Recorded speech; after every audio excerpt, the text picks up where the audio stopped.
Everyone, कैसे हो आप सब। आई होप आप सभी अच्छे होंगे। तो मुझे आप सभी को जेट एग्ज़ाम से रिलेटेड अपडेट देनी थी।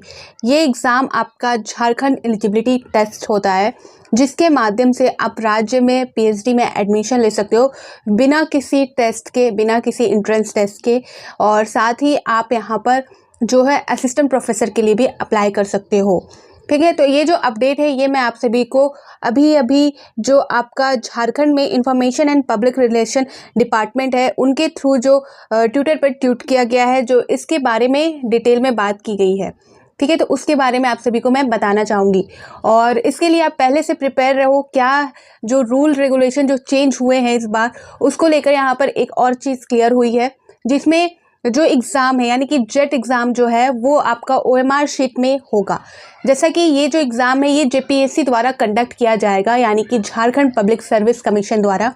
और पहले जो नियम आए थे उसमें इन्होंने कहा था कि ये सीबीटी मोड में लिया जाएगा, लेकिन अभी जो है उसमें चेंजेस होकर ये बातें निकल के सामने आ रही है कि आपका जो एग्ज़ाम है वो ओएमआर शीट में लिया जाएगा। साथ ही यहाँ पर इस एग्ज़ाम के लिए कोई भी एज लिमिट नहीं रहेगी, यानी कि यहाँ पर एज को लेकर जो है आप कितने भी वर्ष के हो, यानी कि मिनिमम एज लिमिट है यहाँ पर, लेकिन जो मैक्सिमम एज लिमिट की यहाँ पर मैं बात करूँ तो वो नहीं रहने वाली, वो समाप्त कर दी गई है।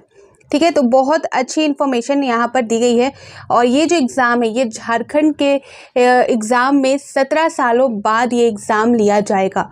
तो इससे रिलेटेड इन्होंने ट्विटर पर ट्वीट किया है, जो मैं आप सभी को दिखाना चाहूँगी। जैसा कि आप यहाँ पर देख सकते हो कि यहाँ पर 17 साल बाद जो है, तो यहाँ पर अभी आज के दिन ट्विटर पे ट्वीट किया गया है। तो ये सारी चीज़ें अभी मैं आप सभी को क्लियर करना चाहूँगी। देख सकते हो 6 घंटे पहले यहाँ पर 6 घंटे पहले यहाँ पर ट्विटर पे ट्वीट किया गया है। तो चलिए इस अपडेट को मैं आप सभी को अच्छे तरीके से क्लियर कर देती हूँ। तो आइए यहाँ पर देखते हैं कि क्या बातें निकल के सामने आई है जेट एग्ज़ाम को लेकर। यहाँ पर आप देख सकते हो ओएमआर शीट पर होगी जेट परीक्षा, अधिकतम आयु सीमा की बाध्यता नहीं। ठीक है, तो यहाँ पर बताया जा रहा है ऑलरेडी ये झारखंड में 17 साल बाद ये एग्ज़ाम लिया जाएगा।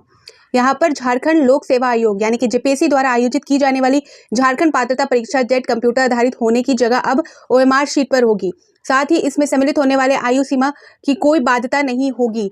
तो यहाँ पर मैंने आपको बता दिया कि जो एज लिमिट रखी गई थी वो एज लिमिट यहाँ पर समाप्त कर दी गई है। आप अगर 50 साल के भी हो तो भी आप अप्लाई कर सकते हो, अगर आप 60 साल के हो तो भी अप्लाई कर सकते हो, कितने भी उम्र के होंगे आप यहाँ पर अप्लाई कर सकते हैं।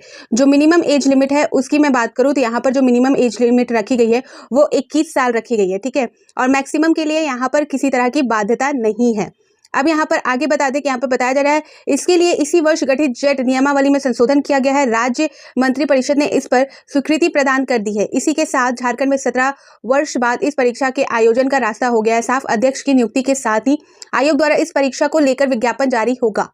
राज्य सरकार ने 17 वर्ष बाद राज्य के विश्वविद्यालयों, अंगीभूत एवं संबंध महाविद्यालयों, घटनानुदानित अल्पसंख्यक महाविद्यालयों सहित में सहायक अध्यापक की नियुक्ति के लिए झारखंड पात्रता परीक्षा के आयोजन को लेकर 21 फरवरी 2024 को अधिसूचना जारी कर जेट परीक्षा नियमावली गठित की थी। उच्च एवं तकनीकी शिक्षा विभाग ने नियमावली गठित होने के साथ ही इस परीक्षा के आयोजन को लेकर अनुशंसा झारखंड लोक सेवा आयोग को भेज दी थी। ठीक है, जेपीएससी को भेज दी गई थी। ऑफिशियल नोटिस भी जारी हो चुका था और उस नोटिस के अकॉर्डिंग कहा गया था कि जो एग्ज़ाम है आपका मई जून में होगा, लेकिन यहाँ पर एग्ज़ाम अभी तक कोई भी एडवर्टाइजमेंट से रिलेटेड कुछ भी अपडेट नहीं है उस लास्ट नोटिस के बाद। इस बीच आयोग ने यह परीक्षा कंप्यूटर आधारित की जगह ओएमआर शीट पर आयोजित करने का सुझाव विभाग को दिया। साथ ही अधिकतम आयु सीमा नहीं रखने की बात कही, जिसे विभाग ने स्वीकार कर लिया। पूर्व में गठित नियमावली में कहा गया था कि इस परीक्षा में सम्मिलित होने के लिए अधिकतम आयु सीमा वही होगी जो कार्मिक विभाग द्वारा निर्धारित होगी। बताते चले कि राज्य में यह परीक्षा इससे पहले 2006-07 में हुई थी। इसके बाद यह परीक्षा यहाँ आयोजित नहीं की जा सकी। ठीक है, तो ये बात निकल कर सामने आई है। और यहाँ पर इन्होंने ये भी कहा है, यहाँ पर आप देखोगे 2 पत्रों की होगी परीक्षा। तो जेट परीक्षा जो है 2 पेपर होंगे, जिसमें आपका वस्तुनिष्ठ प्रश्न पूछे जाएंगे। पहला पत्र जो होगा शिक्षण होगा, सोच क्षमता होगा तथा तर्कशास्त्र यानी कि रीजनिंग का पोर्शन होगा। इसमें रिसर्च होगा आपका, जैसे कि यहाँ पर इन्होंने बताया है टीचिंग, रिसर्च, फिर आपका रीजनिंग के कुछ पार्ट्स होंगे, जिसमें 2-2 अंकों के कुल 50 प्रश्न पूछे जाएंगे। पेपर 1 जो होगा वो जो है 50 क्वेश्चन उसमें पूछे जाएंगे।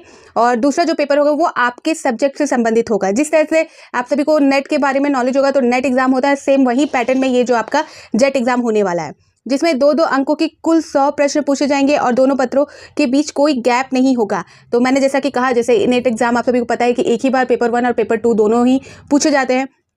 इसी तरह कुल 3 घंटे की यह परीक्षा होगी जिसमें कोई नेगेटिव मार्किंग नहीं होगा। तो यहाँ पर जो आपका जेट एग्जाम होने वाला है या होगा, जब भी होगा तो मैं आप सभी को इन्फॉर्म कर दूंगी, जब भी कोई ऑफिशियल नोटिस जारी होगी तो मैं आप सभी को क्लियर कर दूंगी। तो यहाँ पर जेट एग्जाम जो है, जेट का जो फॉर्मेट होगा, एग्जाम पैटर्न, सिलेबस जो भी होगा वो नेट के अकॉर्डिंग होगा। नेट का लेवल थोड़ा हाई होता है, जेट का थोड़ा उससे नीचे होगा, लेकिन जो फॉर्मेट है, सारी जो सिलेबस है, वो सारे जेट एग्जाम में जो भी अब आपका जो क्वेश्चन पूछे जाएंगे, जिस तरह से एग्जाम का पैटर्न होने वाला है, तो वो सारी चीज़ें नेट के एग्जाम के अकॉर्डिंग होने वाली है। तो ये बहुत अच्छा मौका है राज्य में एडमिशन लेने का, पीएचडी में एडमिशन लेने का, या आपको असिस्टेंट प्रोफेसर के लिए आप अप्लाई कर सकते हो यहाँ पर, ठीक है। और यहाँ पर बताया जा रहा है कि जेट परीक्षा के आधार पर ही होगा पीएचडी में नामांकन। तो यहाँ पर जो है राज्य के विश्वविद्यालय में पीएचडी के नामांकन अब जेट परीक्षा के माध्यम से भी होगा। जेट परीक्षा नियमावली में इसका भी प्रावधान किया गया है। तो मैंने आप सभी को ये सारी बातें क्लियर कर दी हैं। तो जैसे ही कोई ऑफिशियल नोटिस जारी होगी तो मैं आप सभी को अपडेट दे दूंगी। तो फिर मिलती हूँ नए अपडेट के साथ। तो बाय बाय।